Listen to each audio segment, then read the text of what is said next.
Hello and welcome to a Reddit Dota 2 League Week 2 official league match. This is No Right Turn up against SAD. They didn't set their team name, so I'm not quite sure what that stands for. That's unfortunate. Vibes are on for terrible damage, and we're inside the draft. Already underway. Nick's Assassin first up, Bat Rider. No surprises there. Alchemist, a little unusual, has been on the rise, though, in the professional scene, so no surprise seeing him pop up a little more, but I haven't really seen him in the top 4 pick ban stage really anytime recently. But we'll wait on this last ban. Not immediately banging out that one like the first 3. There is some question here. Io still in the pool, Lifestealer still in the pool, Darkseer. Which one of these do you want? Like, what ones do you want to give up? What do you really not want to be against? And they're gonna say Io, just don't want to deal with that global presence. So, first pick goes to Sad, captained by CVAC, handling the drafting as well. And we'll see what he goes in for. Again, the Lifestealer and Darkseer are the standouts in the pool right now. Those are going to be your most popular picks. We have seen a large amount of popularity on Tree and Protector in the league. But of course, he did get that 6.78 nerf to Living Armor, which is cooled him off a bit. Going to go safe and standard with the Darkseer. That does leave Lifestealer for No Right Turn. Starting off with the Visage. High aggressive potential, and combined up with the Lifestealer, we got the makings of a very strong aggressive tri-lane here. They're going to need some setup, though. Some actual reliable lockdown. Only slows coming out of Lifestealer and Visage. At least until level 6 with the familiar stun. But not really relevant in the aggressive tri-lane. Level 6. If it's not decided by then that's a really odd aggressive tri-lane way on this second pick out of Sad. See what CVAC wants to go in for. Darkseer isn't really revealing a whole lot, though it does more often than not by a pretty large margin indicate an off-lane Darkseer. They may put him jungle, but that would be if they're abandoning the off-lane. You can certainly switch him into mid. You can go aggressive tri-lane and put him in the solo safe lane. He can always do well in 1v1 situations, but just by and large, it just ends up being he's so solid in that off lane. That's where he makes his home. So maybe indicating a defensive tri-lane, but that's about it. We still don't know what their overall plan is for the game. Can incorporate Darkseer into really any strategy. Mid-game oriented late, could be push, 4 protect 1, a lot of options. We're into reserve time now, not quite sure themselves, it seems like, over on Dire, on what they want to go in for. Could be seeing a Bane. I see that. That is the most common, like immediately after Lifestealer. There it is. They are going to go right for that Bane. Direct counter pick to Lifestealer. That's where you usually see them. They pick Lifestealer, we pick Bane. That's how it works. Yada yada. Fiend script. OP. Okay, now going into the next series of bans. Puck, the first ban out. So if they're going to go in for the annoying mid bans, we may be seeing an Outworld Devourer next on the chopping block for Sad. However, they could be looking at maybe wanting to run Kunkka mid. Not wanting that phase shift to avoid the Tidebringer damage, being willing to ban out these top tier mids, not having chosen one as of yet. And if they do that, they may not be afraid of the Outworld Devourer, may in fact be baiting it, wanting to go the Kunkka. But that's a lot of speculation, going out on a pretty far limb to interpret it that much this far in. But then Rubik, the other ban, they do need an additional support. I'm not sure Rubik would be the scariest one to me for No Right Turns. Potential aggressive tri-lane. It does look like Sad is going in for a defensive tri-lane with Bane and Darkseer, which means I think that's more of your concern. And if you're going to have that, some reliable lockdown, certainly Rubik has that initial lift, which can be very strong, but he has no burst at level 1. His telekinesis does no damage.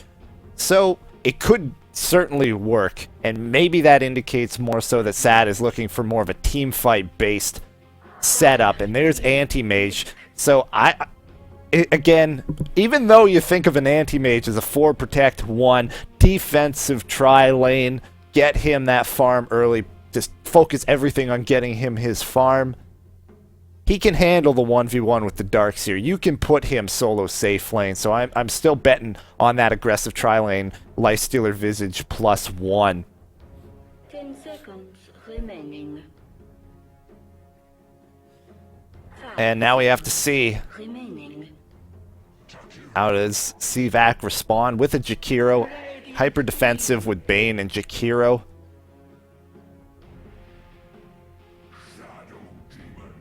And then Shadow Demon, the other selection. Did have my mental eye on him, though did not give him the proper mention. It also works as a very nice defensive block pick, not allowing the Shadow Demon to be chosen against Anti-Mage and Lifestealers. Shadow Demon excellent against both, and not going to be giving that up. They had the option, so it is a little surprising, especially given that they went in for the more defensive setup with Jakiro. Of course, Shadow Demon and Bane a little redundant, and they tend to be the setup, not the burst in a tri-lane scenario. But Jakiro also kind of in that role. Certainly, Ice Path not a reliable stun, but he's not really the big damage dealer in a tri-lane early on. So far, we do see a good amount of teamfight already. You can understand the Jakiro, though, the combination Ice Path, vacuum into it. Relatively easy big team fight stun.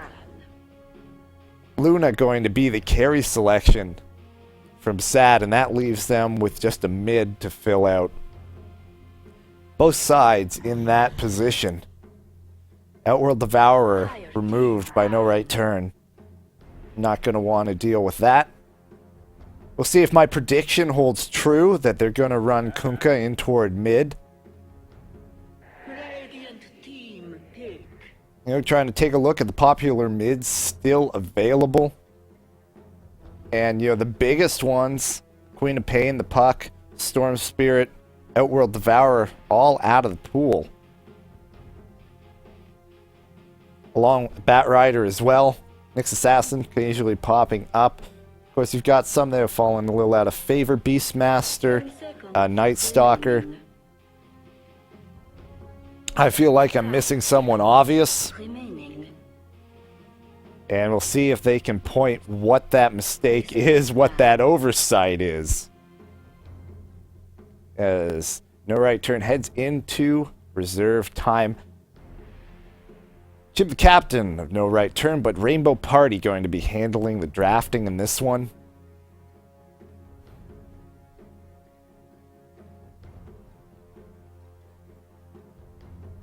And it's little game of cat and mouse here. Both sides end up needing a mid, which means CVAC's got the world in his hands. He's got fate in his hands of No Right Turn.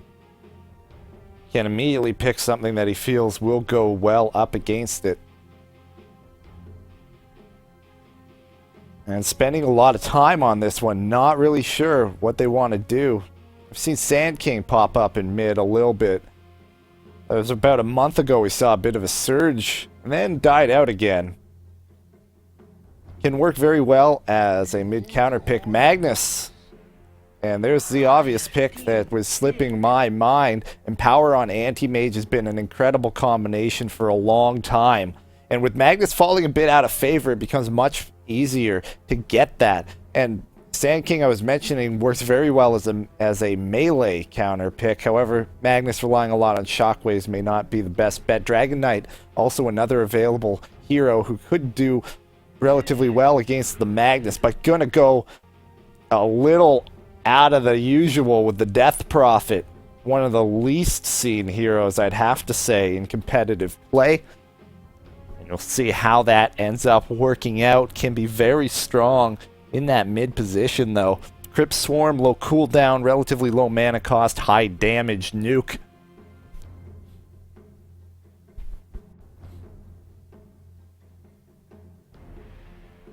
And this should relegate the Magnus into that bottle crow reliant style of play, which can potentially hurt given that they're going in for the aggressive tri lane. If you're in the defensive tri lane, it's not so pertinent, it's not so urgent to get those items up, but if you're in that aggressive position and you need to upgrade your items, you need to get them shipped out, can be a problem if you're set back because you gotta wait for that slow courier to get on home with the empty bottle. But let's take a look at the teams as we're inside the game. We'll look at Sad on the Dire. Out toward mid, we have on the last pick, Death Prophet. You ain't seen my nips. We'll be in mid. Standing in, Polka Bunny will be carrying as the Luna up toward the safe lane on top. CVAC will join him on the Bane. And then you have Zag standing in, playing Jakiro. Down bottom, the off lane, Alt F4 is your Dark Seer. In mid, for Radiant. And no right turn, Acer Veneer standing in on the Magnus. Up top, we've got the aggressive tri lane as called. Chib will be playing the Shadow Demon, joined up with What's Up on the Lifestealer. And then SC2 all day, every day on the Visage. Down bottom, solo safe lane. Up against that Darkseer, Rainbow Party will be playing Anti-Mage. Has been pooled a set of tangos, so that'll help him out early on. Really want to be aggressive on this Darkseer. Want to keep a close eye as best I can while this aggressive tri lane is going on, because this is a matchup that Anti-Mage can do well at, but it's very tight. A lot about the execution. Can go either way. Could be very even. Could be very one-sided. So want to keep an eye on that. Often with the Darkseer 1v1, there's the mana break at level 1. Don't necessarily often see that. Normally Blink is your level 1 spell, but against the Darkseer, you want to burn that mana at every opportunity, especially early on. As we keep an eye down at the rune spot, we do have dewarding going on. And it will be Sad getting the better of that exchange. Down bottom, a lot of health traded back and forth, pooled up. Actually got a salve cancel. That's huge. And very unfortunate for Rainbow Party. However, only one set of tangos on the Darkseer, being very greedy, starting off with the Soul Ring recipe.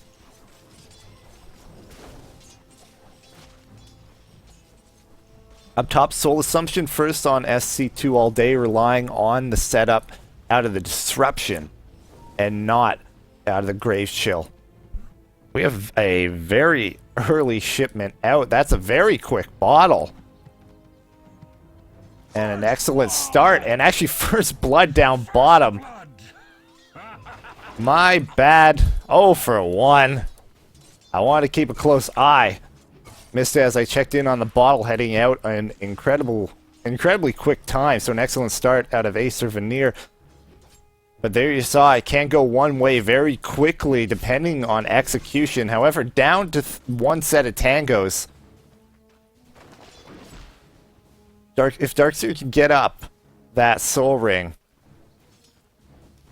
potentially could turn this around, as Rainbow Party has taken a lot of harassment damage out of the Ion Shell, burned through even all of his pooled regen. Check the rune up top, not there. Haste rune is bottom, not picked up by anyone as of yet. So far, it is Acer Veneer in mid getting the best of the CS board. Actually, you ain't seen my nips having a little bit of a problem early on, seeing on only 4 compared to the 10 on the mag. Rainbow Party doing well for himself in the last hits, and Alt F4 now in trouble, taking a lot of damage. Blink is available, blinks forward, the surge away, completely out of mana though, and no salve, no big burst regen, and he's forced back. And if he is regenning very quickly now. with 1 Tango plus the Soul Ring up, so he has that for regen. However, again, there's no burst, and now he uses a Soul Ring, could be in trouble. A couple hits, not quite enough, a quick surge away. Very low mana cost on the surge. So he is able to get it off. Flirting with death, though, and he'll be forced back home.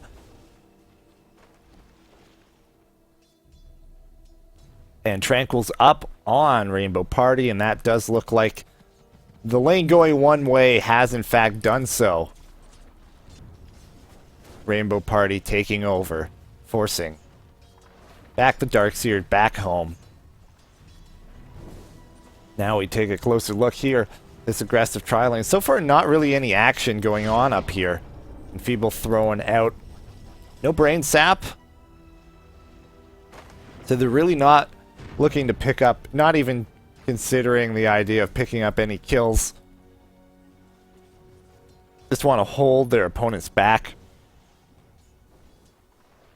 Which, if you can get your pulls off, is going to be the ticket to winning the lane. As long as you're not giving up free farm to the opposing aggressive carry, you're going to win out in experience over time. See a haste rune picked up by the Death Prophet and will immediately bottle a double damage. That's a deadly combination. A lot of harass coming out on Alt F4 as we hear that. However, in comes the hasted, soon-to-be double damage Death Prophet. Misses. Oh no, does hit with the silence, but too far away. Backs up, and Rainbow Party will be just fine. Actually going on Alt F4 as you ain't seen my nips TPing out, and Soul Assumption actually gets a kill there on Pokebunny. Dangerous burst as we catch the tail end of that one. 2-0 on the board right now for No Right Turn, off to a fine start.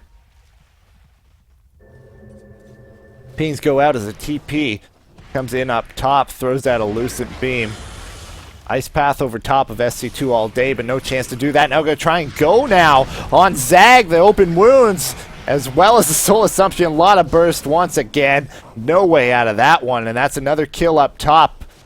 And after not a whole lot of action, suddenly see 2 kills back to back at No Right Turn up top as they put it all together. Next rune spawn coming up in just a moment.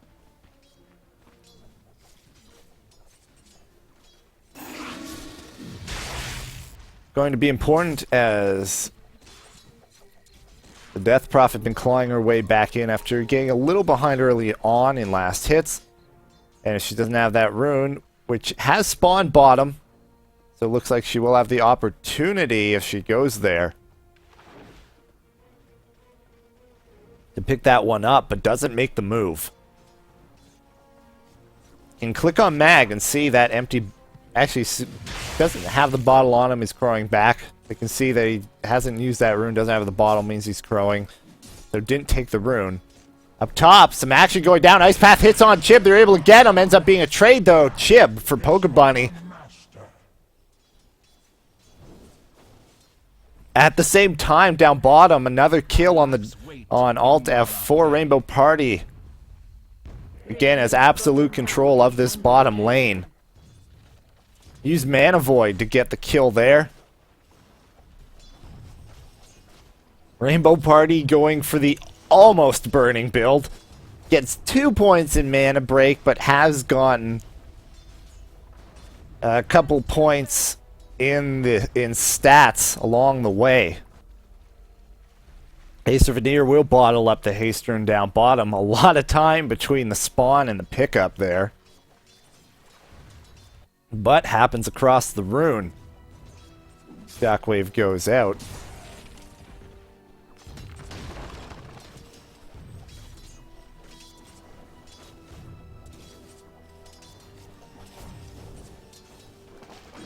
Right now, no vision on the side of Sad. They do need to refresh their wards. Captain Bamboo. Faithful courier for Sad. Dire's middle tower is under attack. And Kupu, the Metamorpher. Choice for no right turn. Tower is under attack. See, Alt F4 has been relegated to jungling. Though the sorrowful retreat of the defeated.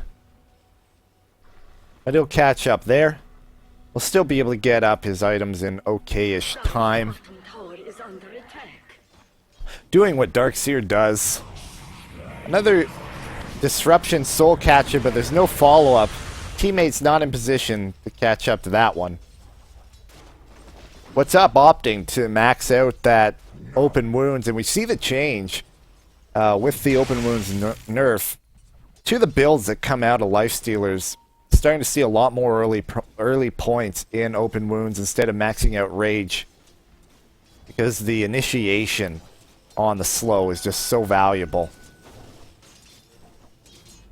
The haste is used here, diving on tier 1. Acer does get the kill using reverse polarity to lock down the Death Prophet. Rotation around here. Chib throws down a ward to block the pull camp. Will give some vision as well. However, not the most cleverly placed once they realize that's not... The camp isn't spawning, though. We do have a disruption. Completely surrounded. Ice Path goes over top. Open Wounds is there with the Soul Catcher. A ton of damage. And that's another death for Pokebunny. That's the third in the game. 0-3-1. And just not the start that he wants.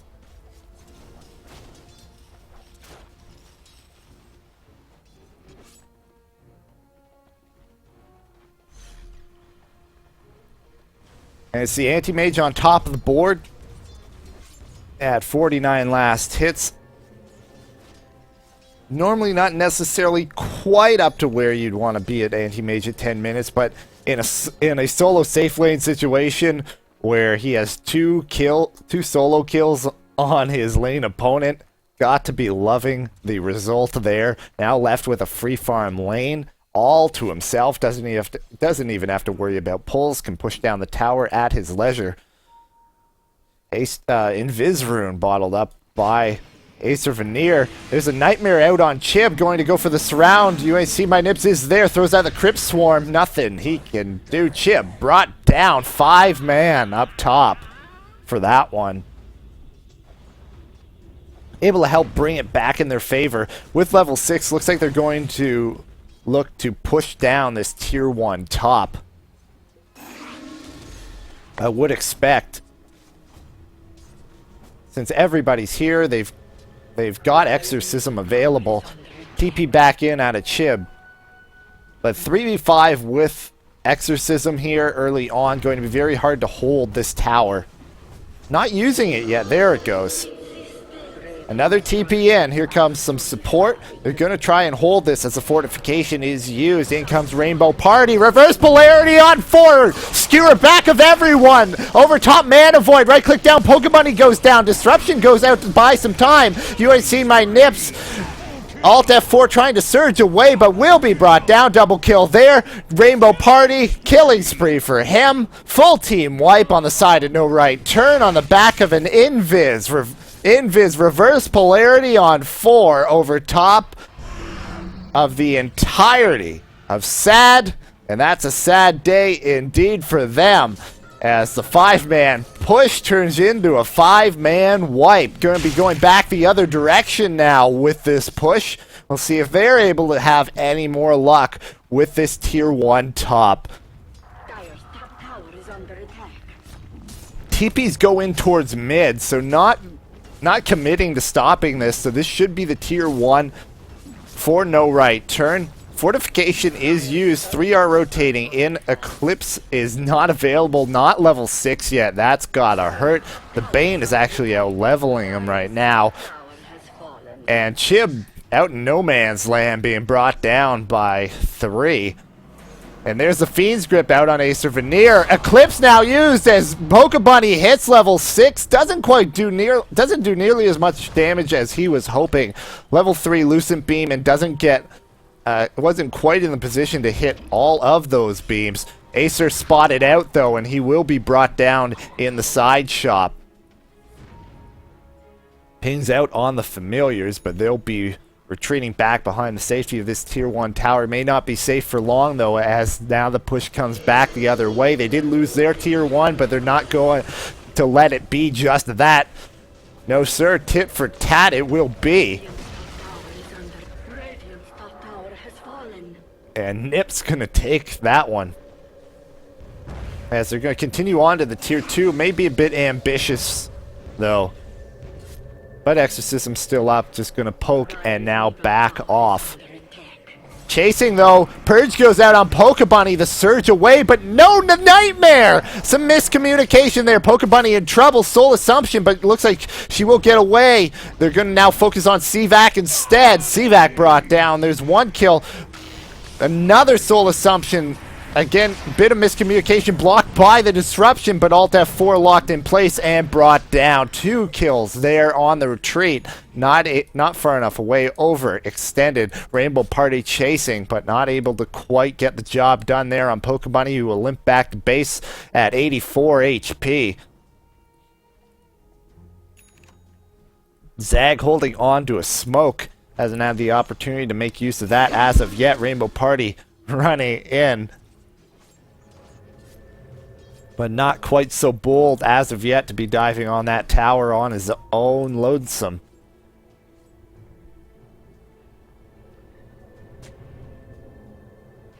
Have a ward-giving vision here of Roche, which could be coming up as a target, even though it's relatively early on in power.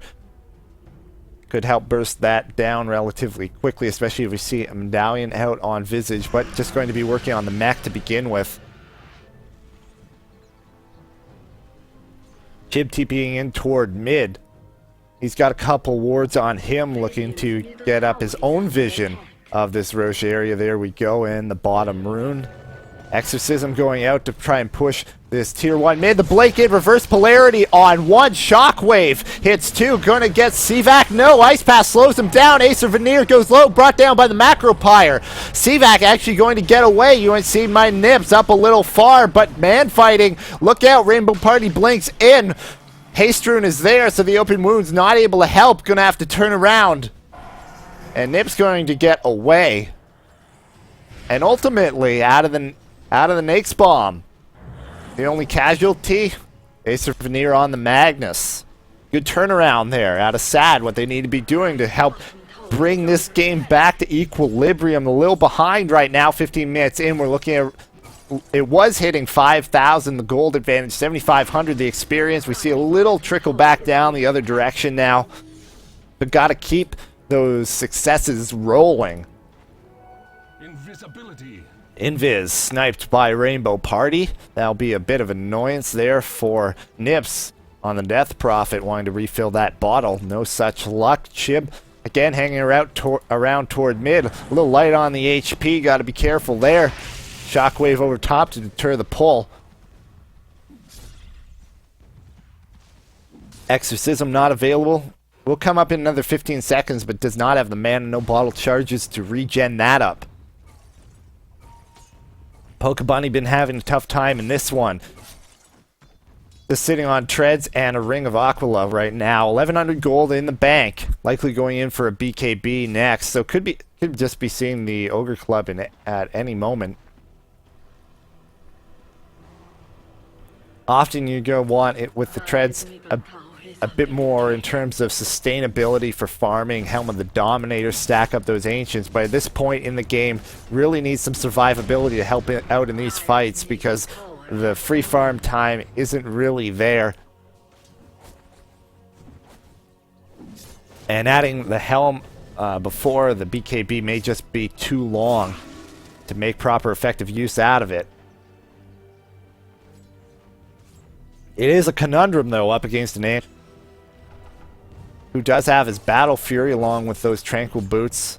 Did not opt in for the poor man's shield. They necessarily make the most sense. Reverse polarity, blink in on 3. The infest pops out.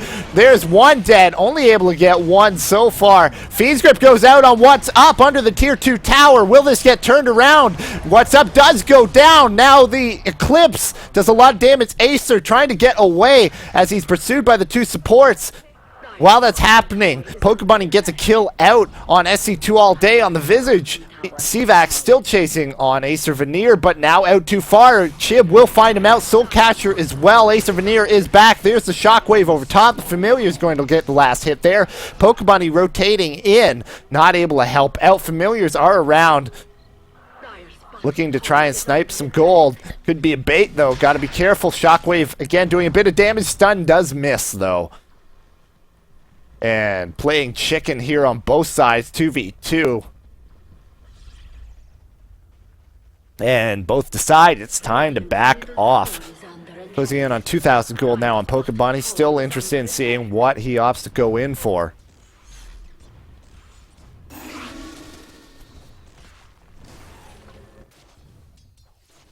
Up top, What's Up? Catching up on his farm, working on an armlet. Very close to having that done. May actually have enough gold. Can't really calculate in my head right now. Too much excitement going on elsewhere as we have a push headed toward the tier 1 bottom. It is rough that they're forced into these situations where they're having to 5-man to push down a tier 1 tower. Pings go out. Rainbow Party holding down the fort for the moment. Got to be very careful. He's all on his lonesome.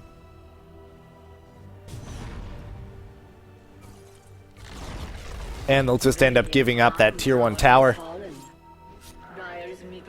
At the same time, though, push goes out on the tier 2 tower looking for a trade. Both sides going to look to trade. Sad want to get their own tier 2, but I don't think they'll be able to do it. TP Scrolls, Status, all 3 here pushing the tier 2, have them available. What's Up does have them available, in fact 2 on him. So the TPs can't come in. There's the Fortify. Where are the teleports? There's a couple teleports. Grip Swarm thrown out. Ice Path hits on 3. Are they going to back up or are they going to fight? Eclipse not available for another 25 seconds. I think that indicates that they really need to back off. And that's what they're starting to do, but maybe taking too long with that. But now they've managed to clear out of range before the pursuit happens. And they will be able to get away. Blink forward from Rainbow Party. But not gonna... Is anything gonna come of it? He does blink forward, traps him a little bit in the trees. He doesn't have any lockdown on his own though, so not going to get the opportunity to bring down Zag. And now going to look, no right turn to turn this into a Roche. As we see, Sad was holding down the fort a bit, but starting to pick up where they left off with this advantage is no right turn, and continuing that is the Roche. And seemingly unaware is Sad that this is going on, and it will just be too late, as that's an Aegis the way of Rainbow Party. Is up to around 2,000 gold himself. Pokebunny has just opted for a Yasha for the time being. That will help him with mobility, will help him a bit with farming.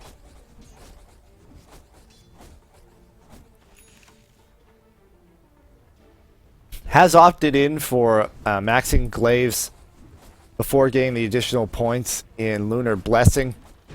It's one of the 2 different angles I see come out of Luna. Sometimes you see exactly what Pokebunny is doing and what I personally prefer, which is getting those glaives after 2 points in Lunar Blessing. But sometimes you see go 4-4 and then get the glaives. Which normally for farming that's better, as Anti-Mage takes down that tier 2 tower. But in fights is not necessarily as great, so the intent may have been messed up a little bit here. Certainly Pokebunny was hoping for more farm than he's been given space to get. 87 last hits is second on the board right now, but for net worth, tops of his team, but 4th on the overall scoreboard.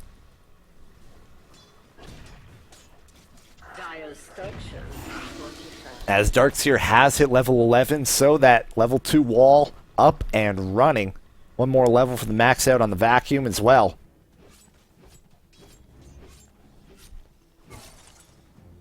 So with that point being hit, the team fight does take a nice big jump Tower is under attack. for Sad. Next bomb is there. Ice Path goes out on Chib, up a little too far. Now Disruption goes out on Pokebunny. Not going to be any follow-up initially. Gets off the Eclipse as he's being focused down by Visage. There's the Mana Void, goes out, brings down Zag, but now the Fiend's Grip holds Rainbow Party in place, brings down the Aegis. However, at the same time, it's being brought down, and back comes Rainbow Party, full health, full mana versus Polarity, held off all the way up to that point, and that's going to help them get those last 2 kills. Full team wipe, 5 for 2. With the cores all surviving, just the 2 supports lost by no right turn, and this is going to be damage out on the tier 3. In fact, GG called, no right turn, taking the first game in strong fashion. Dire's top tower is under attack. And that's pretty much all lanes won.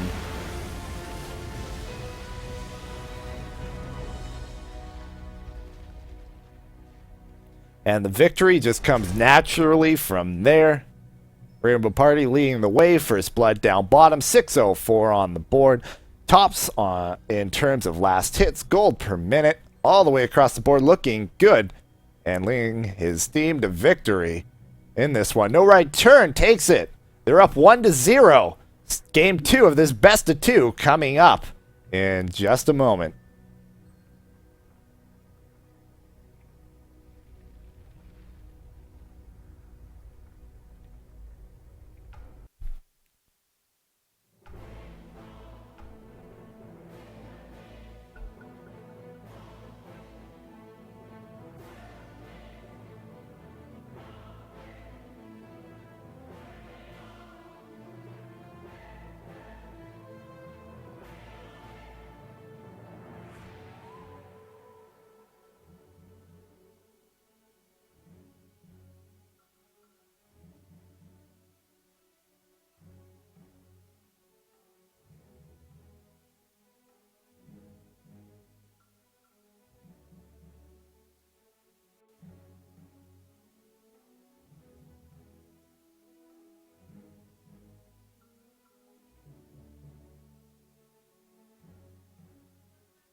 Back inside the game.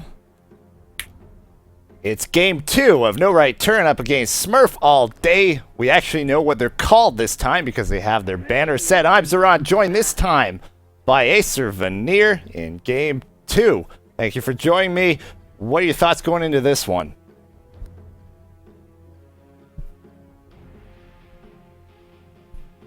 Maybe working on some technical hiccups as he's not coming through right now. So if he hears me, he can try and work that out as we're inside the draft. Game 1 going the way of No Right Turn.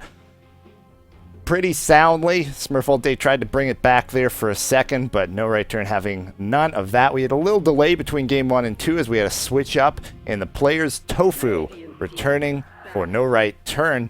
So complete lineup for them. Got a couple stand-ins to change up on Smurf All Day. Nito now standing in. I can't recall at the moment who was in for game 1, but Nito going to be standing in game 2 for Smurf All Day. Nyx Assassin leading off the picks. First pick. And Smurf All Day taking out the Visage. Didn't really want to deal with that again. No Right Turn making very nice use of that. In game 1, again, Alchemist banned out early on in the first 4. Haven't really been seeing that in the RD2L as much. Certainly can't be a very high value hero when played correctly.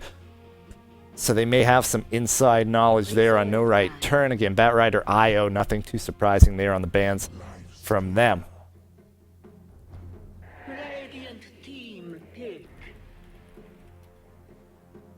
And with those bans, though, Lifestealer makes it through once again, and this time it's Smurf All Day going to get their hands on him, and joined up by the Shadow Demon. So similar lineup here. Smurf All Day going to take a page out of their opponent's lineup. No Right Turn.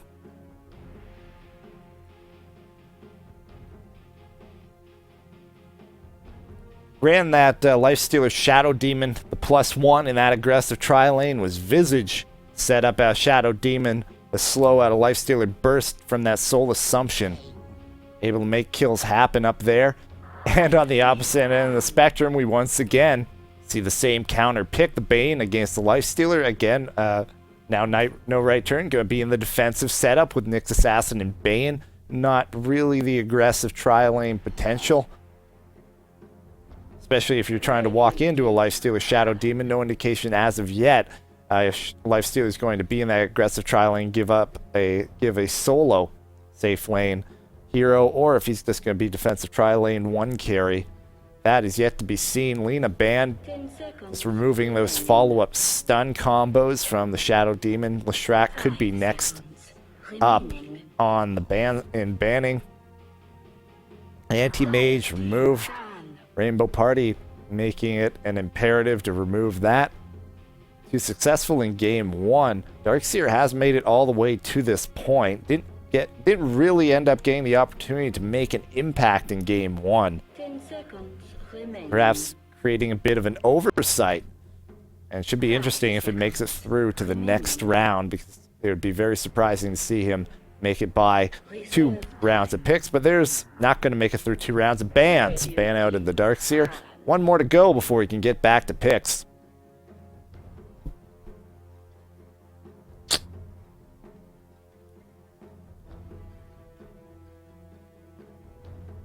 All right, Turn has their supports in order. 5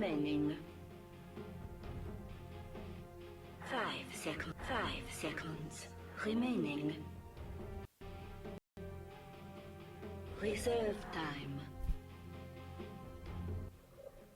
Can you hear me now, Zeron? There you go. All right, apparently I had to restart my mumble because I was like talking, like it says it's talking on my hotkeys are set up. So we'll see. Oh, there you are. So we're partway through the draft, just finishing up the second ban phase. How are you feeling coming into this one? It's actually being a bit of a reverse in the drafting so far. I'm not very surprised by it at all. The Alchemist ban out, I heard you say, why would they do that? That's because of Rainbow Party really likes to run it. CVAC has watched almost every single one of Rainbow Party's games, if not casted them as well. So he has a little bit of background knowledge, and he does know that Chip loves to run Shadow Demon.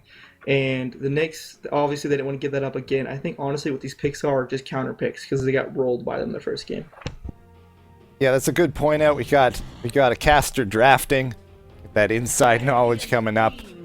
Not everybody's watching all the games, but when you're casting, can at least help stick in the mind what ends up working for players who you get the chance to follow through their progression in the league. Outworld Devourer, the last ban out. Unfortunately, we can't see a complete reversal. Can't see Smurf all day copying the exact lineup of no right turn in game 1. Visage has been banned out, as well as they've also banned out the anti-mage. Well, they banned out the Anti-Mage because Rainbow Party loves to go solo, one-on-one, Anti-Mage versus Darkseer. So if you let Darkseer, he'll let Darkseer to the pool if you let Anti-Mage to the pool. Obviously, he saw the AM ban, and so he's like, okay, they banned out my AM, so I'm not going to let them Darkseer because he doesn't really, he might have other strategies for it, but he just loves to go head-to-head AM to Darkseer. Yeah, we saw it in game 1, ended up being very successful. Can potentially go either way usually, but it's all down to execution. And as you mentioned, if he really loves running it, then he knows how to do it and showed it off. And there's something of a counter pick there. Treant Protector picked by Smurf all day. Immediate Weaver picked almost as a block pick from no right turn.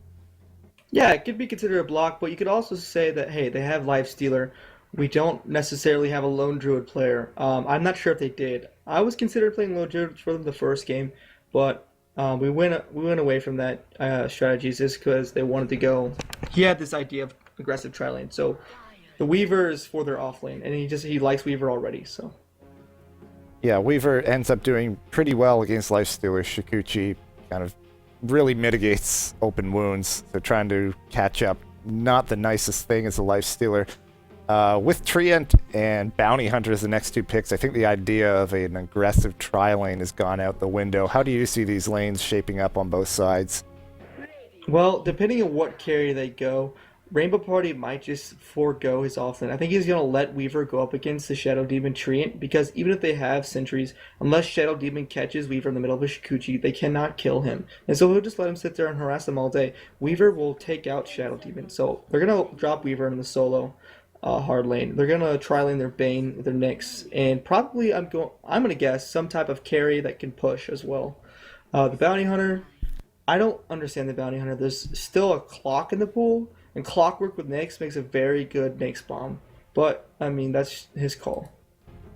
Yeah, you do have them kind of makeshift bomb with the Invis on the Bounty Hunter, but of course, you know that's possible, so it's tricky to do without potentially suiciding in. Last picks coming up is Timbersaw and Phantom Lancer going to be the last 2 bans. So there's that pushing carry that you mentioned, Phantom Lancer. One potential option not going to be available to Rainbow Party. And looks like a mid is what Smurf all day wants to round out no right turn. As you mentioned, most likely a hard carry. I wouldn't be surprised if they picked up Void. Or this would be... Well, there's a Nyx bomb, but Void wouldn't be bad at all. I mean, Void, he can lock down Lifestealer. He can't rage if he's just, you know, inside of that ult. So there's nothing he can really do about it. And he's going to get complete free farm. Yeah, I would like the pick as well. They don't really have a whole lot of scaling on Smurf all day. So that would really shore up the late game. But they go with the Lone Druid, so there's another strong late game pick. And Rainbow Party looks like he's going to be on that. We're inside the game. So I'll give a run through our teams. This time on the Dire. Up in the top right, no right turn. First up in towards mid, we have What's Up going out on the puck toward mid. Supports Chib. Captaining, not drafting though. Going to be supporting on the Nyx Assassin. That'll be joined up with SC2 all day playing Bane. That is supporting, looks like the Lone Druid Rainbow Party. They're starting to confuse me with their lanes for a moment. And then Tofu on the Weaver. As soon as they picked up Lone Druid, I wanted to redact everything I'd said because it makes sense that they're just going to solo the Lone Druid, and yes, they're going to make the aggressive tri-lane versus the Nyx. So the Nyx is going to have a very hard time in this tri-lane. Because Tree, although he's so good with that armor early game, he doesn't really bring a lot to the tri-lane. He honestly doesn't. Yeah, and we'll take a look at the tri-lane out of Smurf all day. That is the Life Stealer played by You Ain't Seed My Nips. And the stand-in Zag will be supporting him along with Cvac, captain, on the Shadow Demon. In toward mid, we have Nito standing in on the Storm Spirit, and then Alt F4 up top on the Bounty Hunter going 1v1 up against the Lone Druid, who does have sentries on him. So that will be a very tough lane for him. Lifestealer picks up Clarity. It's very confusing. That is a curiosity. I didn't really look at the calculations to see if somebody... Actually, I should just hover over it, see if anyone gave that to him, and nope, he just bought that for some reason. He is going to have a hard time. No Stout Shield, no Hatchet. So he was just going to... And Cvac stalled the wave, but he's lucky they also stalled their own wave. Or else that would have been inside the tower.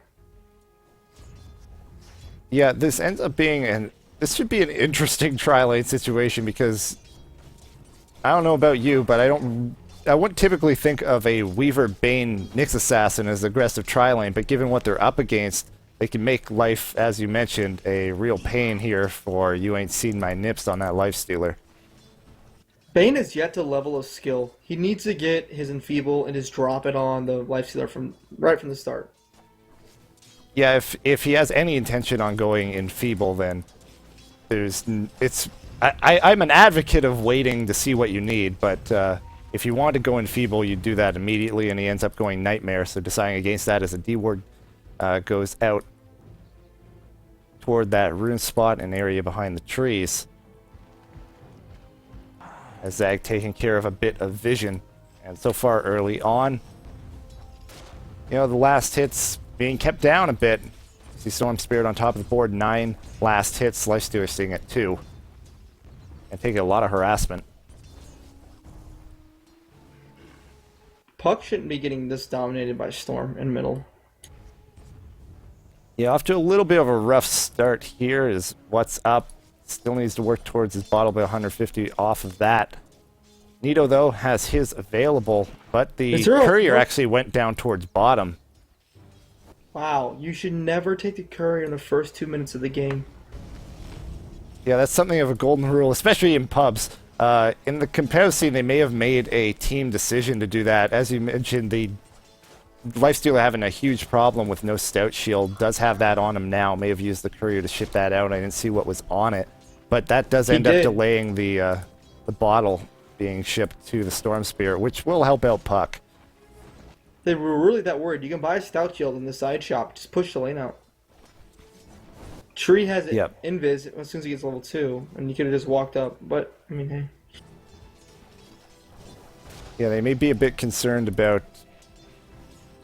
They may be feeling a bit threatened. If they're feeling scared, then they may not want to do that, but it certainly was an option available to them. They didn't end up going that route.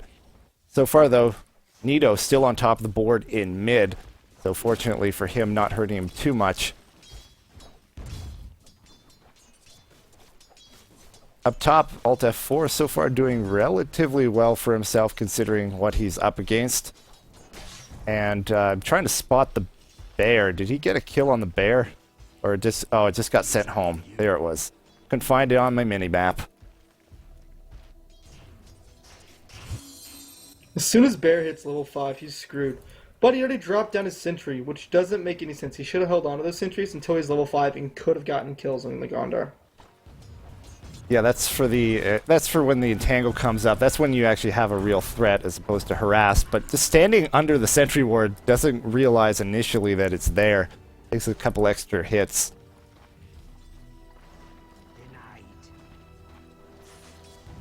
What do you think the approach should be here for this defensive tri-lane? As you said, it's life being made difficult for him. Tofu on Weaver up ahead in last hits by a fair bit.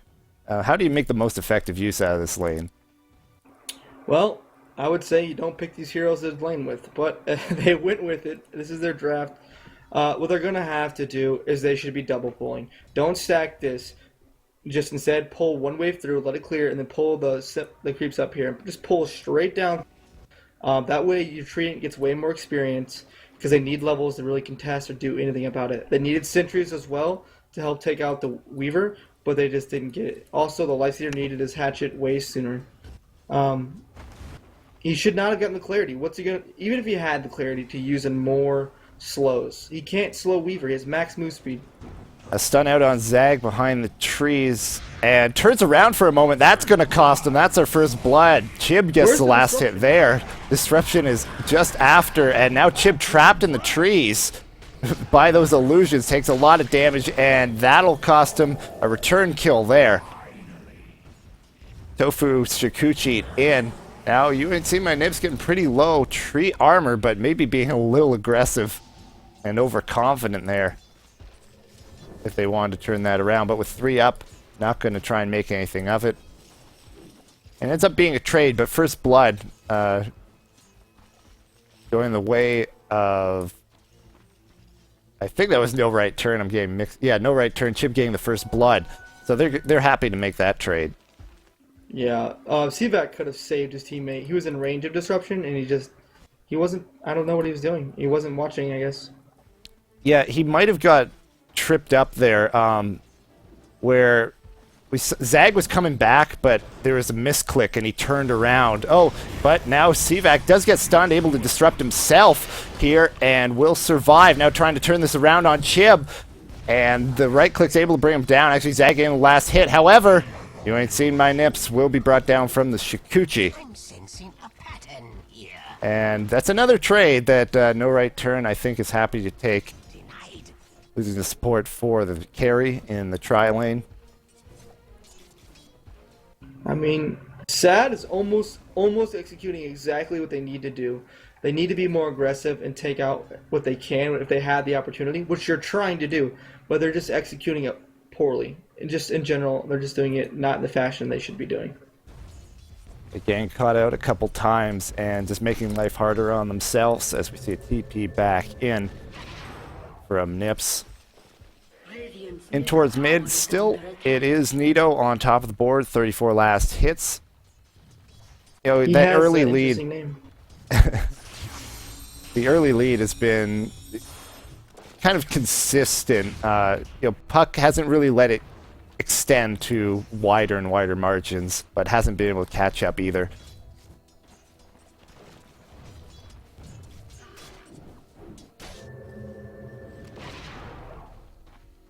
Right now, Bear's doing very well with his farm. Missing bottom. yeah, the 32 last is second on the board and is starting to pick up the wider lead there on Alt F4. Does he have any more sentries brought out to him? He does not. Which is unfortunate. It could be the difference between a kill if he just gets an entangle with one of these harassment hits. Middle tower is under attack.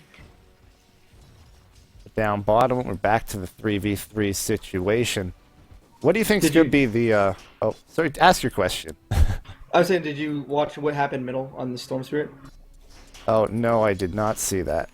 He did go down to Puck. Puck had double damage, and Storm tried to go up and tried to start farming creeps where Puck was sitting right next to him at level 7 with his ultimate and double damage, and just Storm just walked up like he was just gonna get last hits, and Puck's like, oh, okay, and just got a free kill. Yeah, that's a big turnaround there. He'd been a bit behind all game, but with that kill, that really evens the score and puts it even into his advantage at this point. Which is rough, since that was the one advantage that SAD looked like they had been having, as a disruption out on SC2 all day, up a little too far, but the Impale able to stun too, as Nito, Ball Lightning's in, able to secure the kill. And the Sakuchi out from Tofu. We had a TP in from Alt F4 as well, and they are able to get a kill out of that. Radiant's middle tower is under attack. Trying to make the best of their situation. The rotations in to help out down bottom as Nito heads back in towards mid. So what were you saying earlier? I'm sorry for cutting Oh. off. No, that's all right. Important to point out. I don't know. I just completely missed that. I didn't even notice there was a kill when that happened in mid, but actually, no time for that. Cvac cut out by the swarm. Still has the bug on him, but will get away. Now the ball lightning in with the TP from Nito.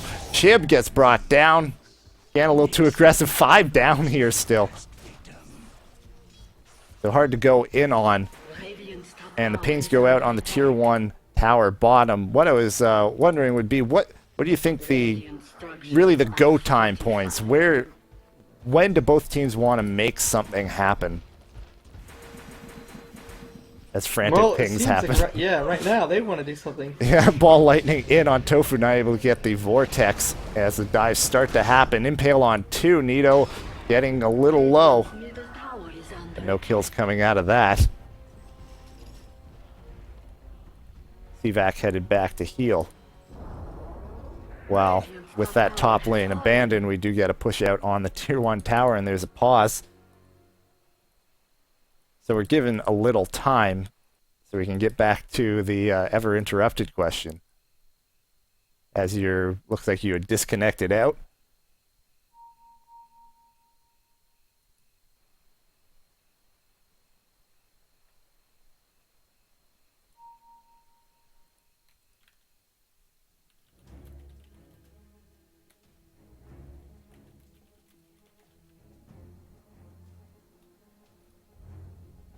So it looks like going to be some internet issues from Acer as he's disconnecting in and out. We can take this pause to take a look at kind of the state of the game, and the state of the items is what I like to look at when I get a free chance. We have Phase Boots up on Lifestealer. Very nice to have that on him as we see what's up, reconnect.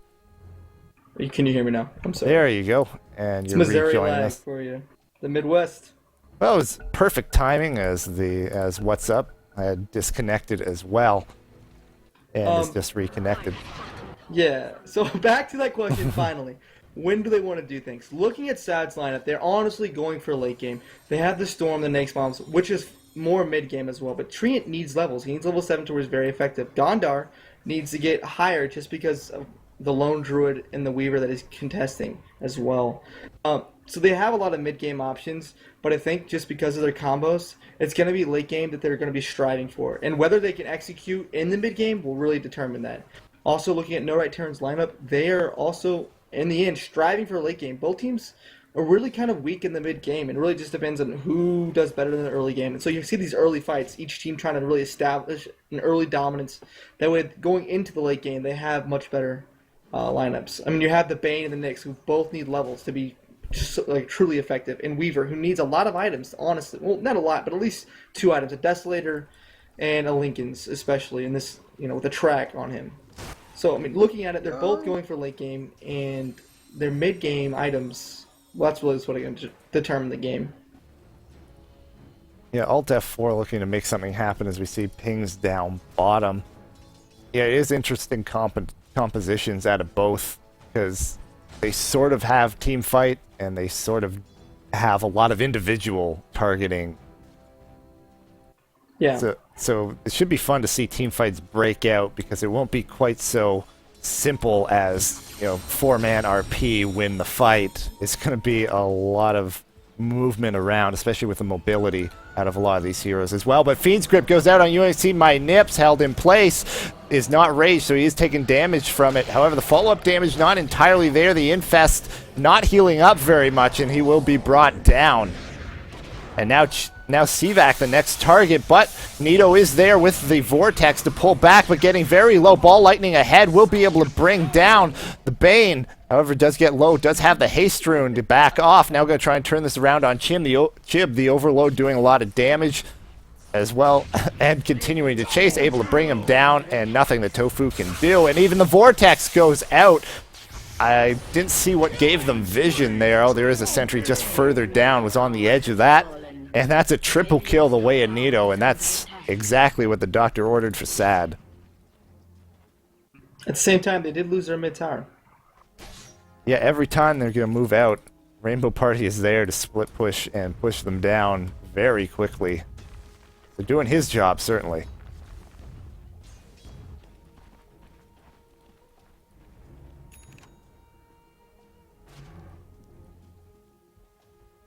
A lot of ward battles happening down bottom.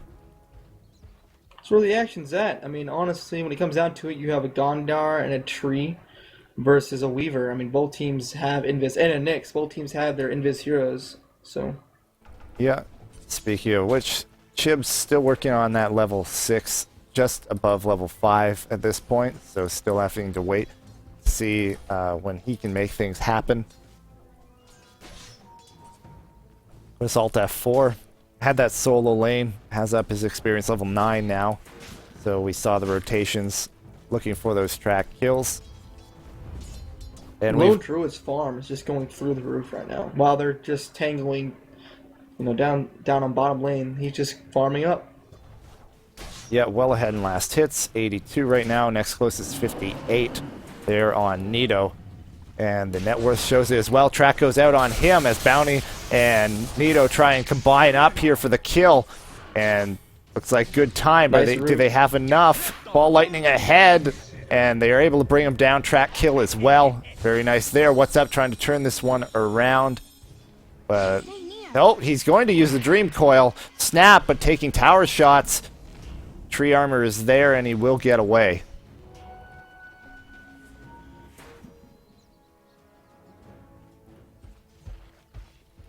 Drop the ulti, not able to make something happen of it. Smoke goes out as the target is what's up here.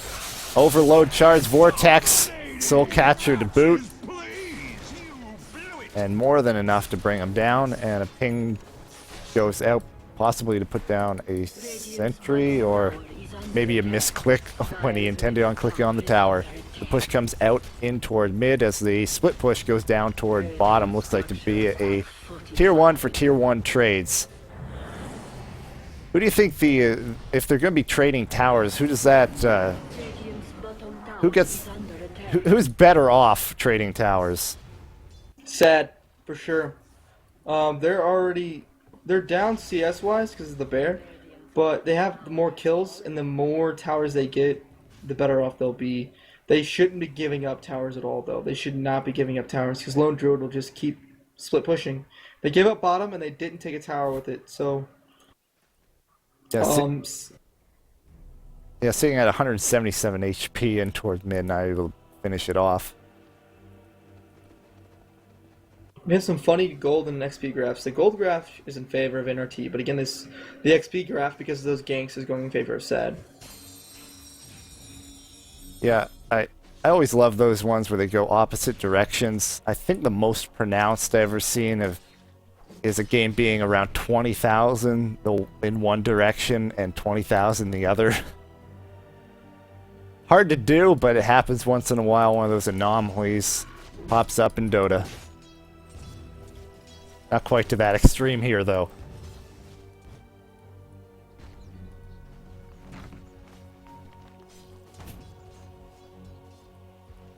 They spot out the gank on tree because of this nice ward they have right here. Yeah, again, the good vision here on both teams paying off down bottom. And Alt F4 walks right through a sentry. Dream Coil thrown down immediately to try and make something happen. Dust to boot. And they really wanted that kill, and they got it. 40 seconds on the sideline now for Alt F4. Looks like he has a finished drum. And maybe working on a Vlad's to follow that up. Bear almost has his Radiance. Again, there's a maybe team fight on bottom. They're backing. Yeah, looks like they'll be backing up in time to have no consequences there. The little nuances I always find interesting to see what people prefer and how they build their heroes. Rainbow Party has phase boots up on the Spirit Bear, no boots on his Lone Druid before going in toward that relic.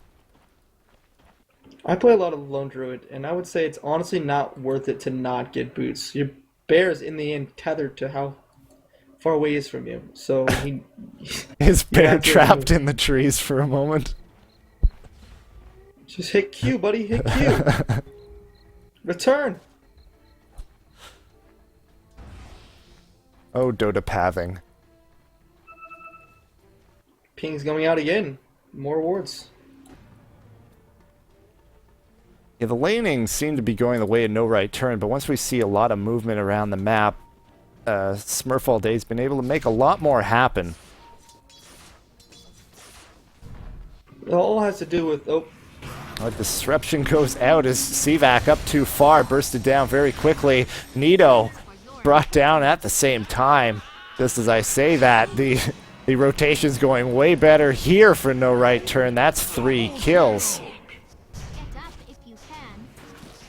And now the ping go out on the tier 2, and more than likely will be enough. Fortify is not available. And 30 seconds, the sidelines for both the Storm and Bounty Hunter will be very tough to hold this off with the Lone Druid on the opposite side. both teams are not that strong in the mid game, but it really just depends on how. Well, no, they scale well into the mid game, into the later mid game to late game with the Nyx getting levels. But Nyx is still in level 7. But again, like I said earlier, it's all about execution. And at first, it was sad executing better, but now with no return with those first few ganks and those kills, it's going in their direction. Oh, I am an absolute preacher of execution as the primary factor. I'm in the same boat where, you know, they kind of, Smurf All Day made it a little tough in their laning based on the way they ended up drafting, but all comes down to what you do with it. And been a bit of a back and forth here, both sides having their ups and downs, and that's going to make for a fun game to watch. See if it can keep up the pace. We have a couple supports hanging out in towards mid. Rotation up top out of all F4 as well as Nips. The thing is, the idea behind, I think it really has to come down to the tree pick. And the idea behind the tree pick is that you can be aggressive and dive on people because you have the armor to protect you. However, they didn't really do that much in the early game with the tower dip. They really weren't doing anything at all. But when you pick tree, oh, there's the ball lightning in, catches on what's up. However, Puck, tricky one to lock down, will jaunt away. Fiend's Grip then goes out on Nito. The Lone Druid Bear is there. Radiance is up, so doing a bit of Radiance burn damage, but wasn't in range to attack. At the same time, able to bring down Sivak. The Overgrowth just to hold everyone back as Zag looks to retreat himself. Blink forward out of what's up. Bear chasing. Radiance is there. He's out of attack range. The orb through. Goes invis. Brought down. As the Radiance burn enough to finish him off. I was noticing that the Radiance was not eating through tree armor. I didn't have a close enough eye on that. Storm kept his tree armor the entire time Bear was on top of him with the Radiance. And I was wondering, what is that? It should just go instantly through it, honestly. I'm not sure what kind of damage burn damage is. Is it magic? If it's HP removal, it would go under. It doesn't say when I hover over it. I know, it doesn't say at all for me either. I'm trying to I want to know. Because that armor literally stayed on for 3 seconds, and that doesn't make sense if it's a burn. Yeah, they're looking to get Roshan on the back of that fight. Did you happen to catch what happened to Sivak? I couldn't. He was off screen during the action when he got brought down. Oh, no, I was so caught up in how the hell the armor stayed on Storm Spirit.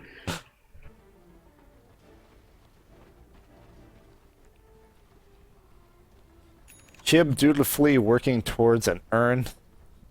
A little later than he would have preferred. We're literally seeing the weaknesses of Gondar. Gondar is good mid and early, but if you push it too fast, too soon with teamfights against a Gondar, there's not much you can do. He's there to bring down heroes. He's like a Nyx almost, but less effective. Nyx is great in the mid game and picking off people. So is Gondar. But he could have a courier snipe here. Just don't quite run into each other. There it is, and he gets it. His usefulness has been served. Again, I say a Clockwork right now would be amazing. Clockwork cogs really just like them. They completely ruin a Lone Druid's day with that bear trying to get around him.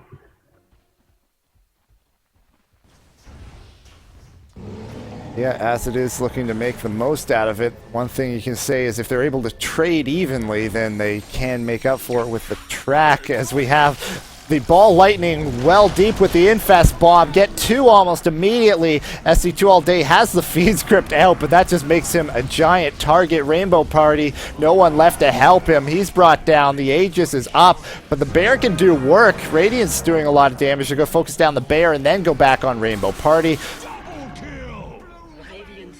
Just sort of a transformation for the sake of it. I don't think dodging the auto attacks is going to save him there. Again, the armor was not taken off. I wasn't seeing things. The armor stays on through the radiance. I'm going to look that up now. It's either a bug or it's HP removal. Radiant's top tower is under attack. The handy little research partner here, as I can keep an eye on the game and you can look up things that we don't understand, because Dota 2 has an endless number of exceptions. We have Lincoln's done on Tofu, so Weaver will at least be able to dissuade those constant tracks on him. Vlad's done on Alt F4. And an armlet there on You Ain't Seen My Nips. Looks like we may end up having some action in toward mid. Ball lightning in, then ball lightning back. And that costs a lot of mana. Does have a full bottle, but the blink in. Dream Coil catches 3. Nito snaps it almost immediate. All F4 does the same. He's caught out. That's a double kill the way of Rainbow Party. And pings now go out on the tier 2 top. Every time this happens, they're looking to take a tower. Fortify is available this time around. We'll see if they're able to hold it off. Full health tower here, tier 2 up top.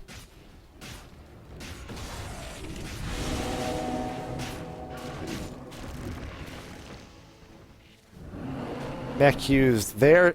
Looks like an assault cuirass coming up for the bear. It's actually opted for the armor before the hyperstone.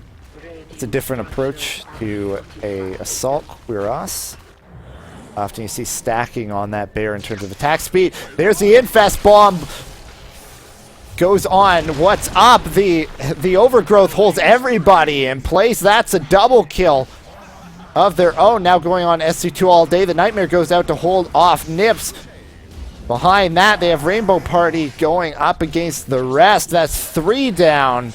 And now as Nips catches up to the Bane, Shikuchi away out of Tofu. Alt F4 looking to catch up. Lincoln's is off a cooldown. The track is there. Backtrack is, time-lapse is available, but doesn't look like he noticed that the track was up or just felt comfortable enough to Shikuchi away.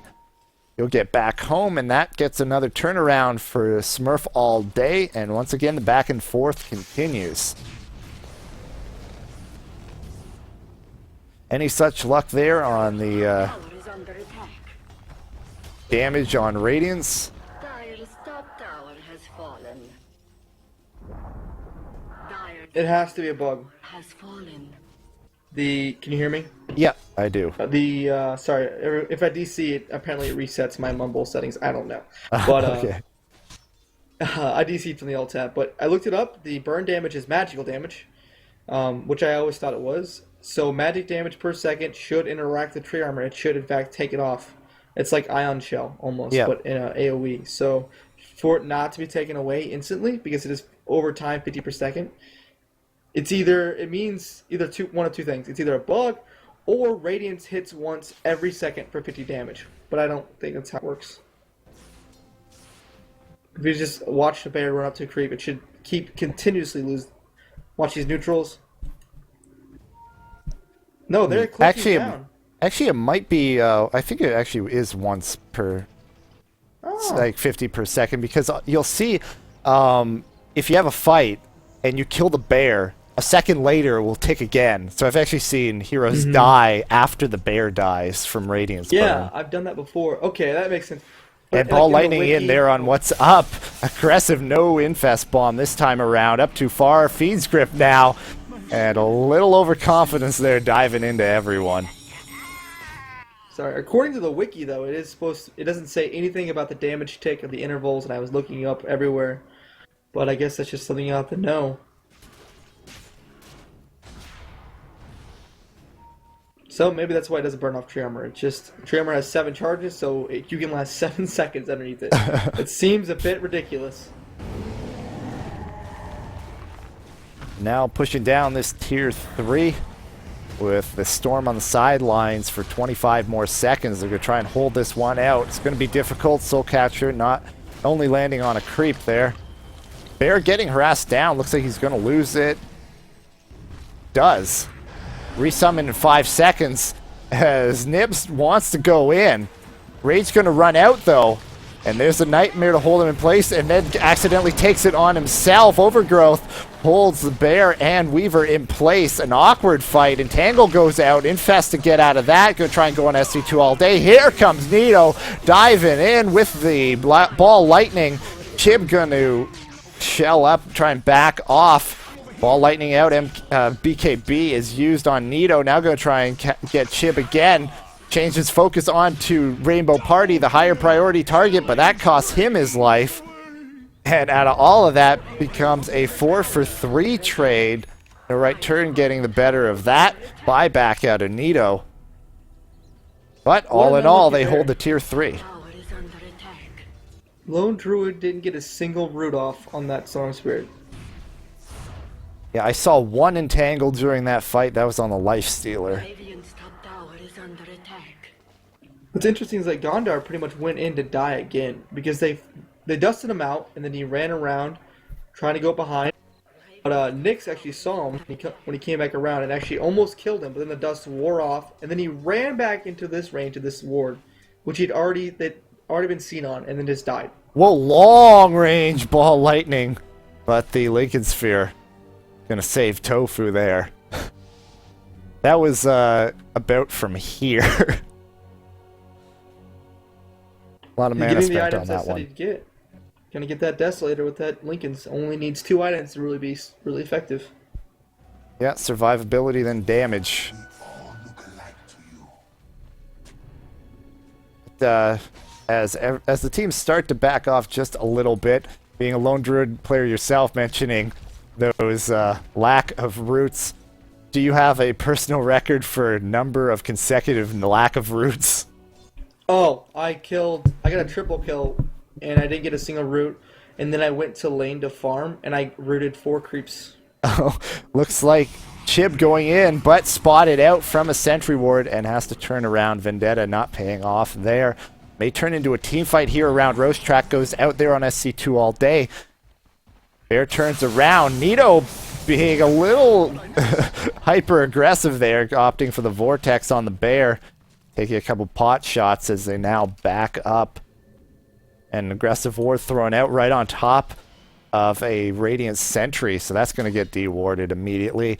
Should have known there was a sentry right there, as Chib had just walked into vision range of it earlier on and been turned around.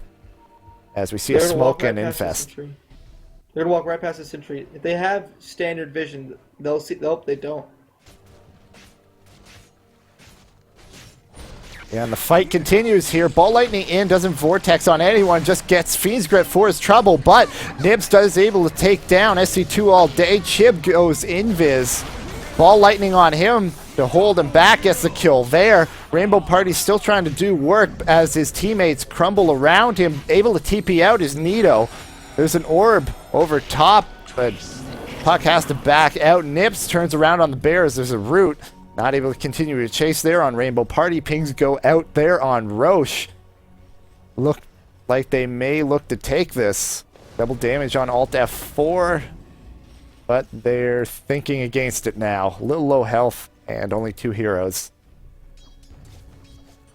Puck and Lone Druid are both still up. Yep. They might be able to have gotten maybe all the way down, right, very close to down, if not killed Roche, but it wouldn't have been enough. They don't have, I mean, they have Assault Cuirass, the negative armor, but they don't have Medallion on Gondar, and they don't have Desolator up yet. Which Yeah. Gondar almost has, Desolator. Yeah, a risky proposition there. Dire's top tower is under attack. As Nito up, just taking some shots on the tower. The most curious thing is that they know they don't have vision on Roche, and they didn't even check it. Like, they're not gonna do it. Chib is Vendetta. There goes the Sentry Ward. Not quite in time. Able to get the hit on CVAC and the Impale on 2. Dream Coil was thrown down, but that now backing out. SC2 all day in trouble. Ends up 2 for 1 so far. And now right in the thick of things is Nips, who takes a lot of damage after that Infest, trying to regen it up. Man fighting here, and just doing too much damage to be brought down. Melee versus melee there. Tofu becomes the target, gets very low, and he gets brought down. Entangle goes out on Nips. Can he keep himself alive? The armlet toggle is there, able to bring down the bear as well. That becomes a full team wipe out of all of that, losing just 1.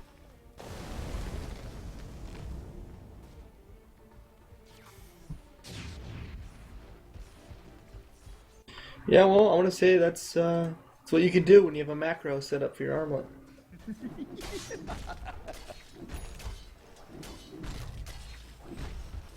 Well, I can't really say if that's the case. He might have just been really good on it, but I mean, he did armlet through Radiance. You have a full second though. That's true. You have a full second. I mean, it's a gamble, if nothing else. Yeah. If you have a macro set up though, I'm not sure. I'm not saying it does. It's not illegal. It's not even against the rules. You can do that if you want. It doesn't. There's nothing against it. Actually, I think you really should have a macro set up for your armlet toggle. And if you don't, then you're not really just playing the game to its full potential. Some people say it's cheating. Every single pro player who plays armlet, or who plays with armlet heroes, will get it because it's just so good. But if you do have the armlet toggle, you can literally armlet toggle through an ion shell, and be fine.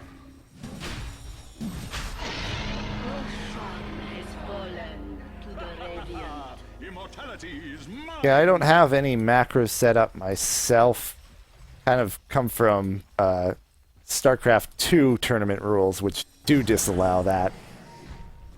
So just kind of it's kind of old, different game, old school rules style. I'm sure there might. Ball lightning in on Rainbow Party up a little far as the rest of the team diving in. It will bring him down. I'm sure there are some rules against it in some tournaments. I just haven't. I've never heard of anyone talking about macros being against the rules in Dota 2 ever. If they are, there's been them up for. Yeah, there's been this kind of. There's no standard at all as far as I've seen in terms of Dota rules. Occasionally you have something pop up where tournaments decide, you know what, we don't want this in our tournament. I can't recall specific macros necessarily. I do remember the Phantom Lancer Quelling Blade bug being banned by a couple tournaments until it was fixed. That's kind of all over the place. Dream Coil thrown out on 3. Nightmare goes out on Nips immediately. BKB out of Nito, but he gets Fiend's gripped and held in place. No damage following him up, though. Overgrowth holds Puck and Tofu in place for a moment. Chib trying to back off, get away from Nips, turns around, goes on Tofu. 3 down now. The respawning Rainbow Party will be coming up in a moment. They've already got the mid. Melee racks, and GG will be called. Wow. Why? Why would you GG it? Just going to give it up there. I wouldn't have said impossible to come back either. So, but can't really say the mindset of the team. If everybody's given up, then that can make it all the harder. Ultimately, though, we see Smurf all day turn this one around. Ends up being a 1-1 series in a real back and forth game here.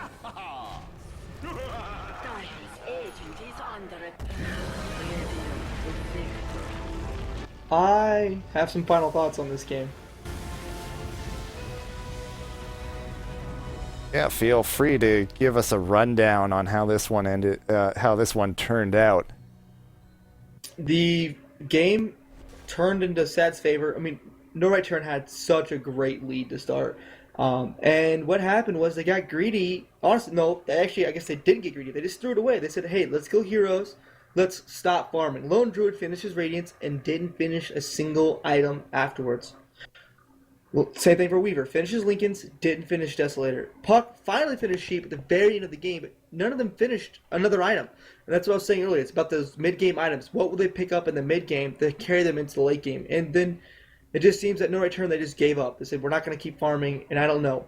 On the other hand, you have, Smurf all day. What happened was they got dominated really early on, but then they came back with those kills. I guess not really early on. They came back around the 6-7 minute mark, but earlier they were losing the lane, and they just said, hey, we're going to farm it out. We need some core items, and then let's go do this. And that's exactly what they did. They said, let's. So Lifesteer started grinding out. He got his armlet, and then he started working on his AC. And then Storm Spirit got that Orchid up, and then they said, hey, let's go gank. And that's how they won it. They got their items, and the right turn didn't. Yeah, it is a good point. Often you see the focus on, the timing of Radiance. When do you get your, Radiance? Like, can you delay that? But it kind of forgets Radiance very much not just a pushing item, but a farming item. So if you don't turn that into more farm, loses a lot of that value. So able to hold him down even after he gets it at a decent time. Just a big success there and a big turnaround. We see a back and forth game here after losing game 1 pretty soundly. Smurf all day able to bring it back in game 2. Ends up this series going 1-1 between No Right Turn, Smurf all day. I've been joined in game 2 by Acer Veneer. Thank you for your final thoughts. I've been Zeron for Terrible Damage, and we'll catch you in the next cast.